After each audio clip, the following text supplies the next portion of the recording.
हरे कृष्ण। एक राजा थे। राजा ने अपने मंत्रियों को बुलाया। बड़ी सुनने वाली ये प्रसंग है, बड़े ध्यान से सुनना। तो राजा ने अपने मंत्रियों को बुलाया, कहा मेरे राज्य में तुम 60 वर्ष का बालक ढूंढो और 5 वर्ष का बूढ़ा ढूंढो। अब ये क्या बात हो गई कि 60 वर्ष का बालक और 5 वर्ष का बूढ़ा। बोलो राजा, ये बात समझ में नहीं आई। बोला जाओ, जो मैं कह रहा हूं उसको समझो और मेरे राज्य में ऐसे 2 लोग मेरे पास लेकर आओ, जो 60 साल का बच्चा है और 5 साल का बुजुर्ग है। 5 साल का भला बुजुर्ग कैसे हो सकता है? 60 साल का बड़ा भला बच्चा कैसे हो सकता है? 60 साल का व्यक्ति बच्चा हो सकता है? चलो ढूंढते हैं। एक मंत्री ढूंढते ढूंढते देखता है कि 60 वर्ष का बूढ़ा बच्चों के साथ वो डंडा गिल्ली खेल रहा है, कंचे खेल रहा है। कंचे मार्बल्स खेलते हैं ना बच्चे, ऐसे नहीं खेलते थे मार्बल्स, वो खेल रहा है बैठ के और जीत रहा है। तो बच्चों की तरह कूद रहा है, नाच रहा है, मैं जीत गया, बच्चों के साथ खेल रहा है। मंत्री समझ गया कि ये 60 साल का बच्चा है तो उम्र उसकी 60 वर्ष, बूढ़ा है, बुजुर्ग है, लेकिन जो ये काम कर रहा है बच्चों जैसे काम कर रहा है। कैसे काम कर रहा है? बच्चों जैसे। ये तो मिल गया। अब 5 वर्ष का बुजुर्ग ढूंढना था। ये प्रसंग हमारे गुरु महाराज बताते हैं।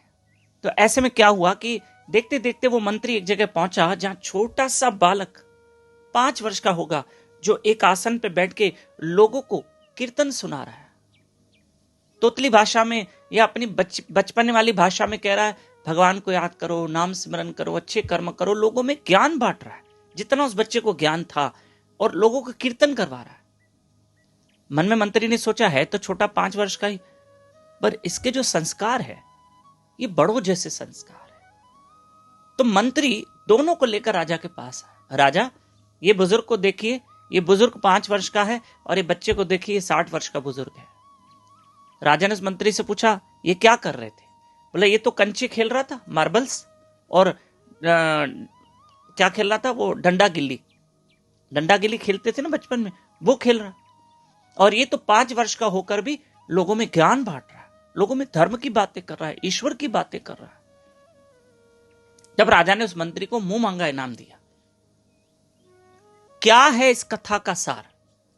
समझेंगे कि वो 60 वर्ष का जो बुजुर्ग है, वो बुजुर्ग तो हो गया है, लेकिन इतनी उम्र में बड़ा तो हो गया है, लेकिन इतनी उम्र में भी इसने ईश्वर का भजन नहीं, और बच्चों जैसे काम कर रहा है।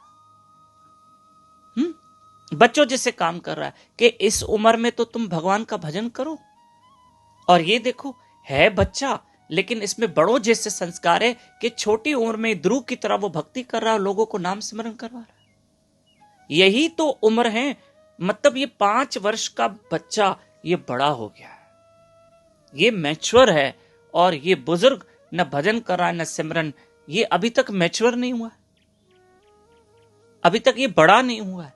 तो कहने का तात्पर्य ये है कि इंसान बड़ा भी हो जाए, उम्र में 70 वर्ष का हो जाए, तो फिर वो देह किस काम की अगर वो भजन अच्छे कर्म न करे, अच्छे कर्म न करे।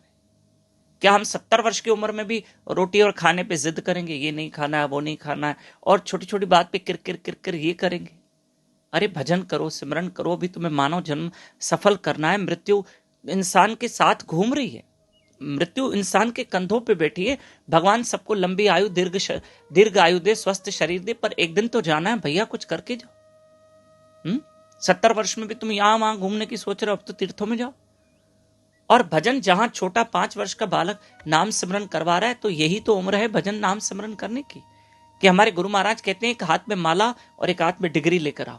एक हाथ में माला जपो तो एक हाथ से डिग्री भी लेकर आओ। दोनों हाथ अपने क्या करो, भरे रखो, खाली मत रखो। एक हाथ से डिग्री पढ़ाई करो और एक हाथ में प्रभु का भजन, हरे कृष्ण कृष्ण कृष्ण हरे हरे, हरे राम राम राम हरे हरे। ये कथा आगे फॉरवर्ड करना।